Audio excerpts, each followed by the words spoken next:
sa punto pong ito, pag-usapan na natin ang mga pinakabagong update patungkol sa mga programa ng administrasyon dito lamang sa Mr. President on the Go. Una nga po dyan mga kababayan, mas pinalakas na suporta sa mga magsasaka. Tiniyak ni Pangulong Ferdinand R. Marcos Jr. sa Benguet.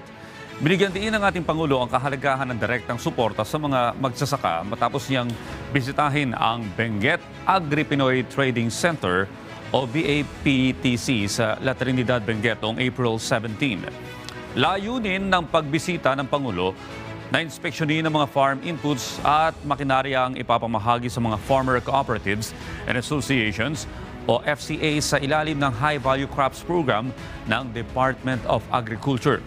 Personal na inobserbahan ng Pangulo ang daloy ng post-harvest at training activities ng mga gulay mula sa mga magsasaka patungo sa mga pamilihan.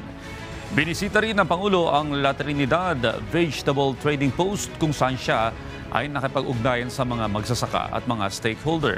Ayon sa ating Pangulo, mahalaga ang pagpapalakas ng infrastruktura at supply chain system upang mapabilis ang pagdaloy ng mga ani mula sa mga bukid patungo sa mga pamilihan habang pinapanatili ang abot-kayang presyo para sa mga mamimili.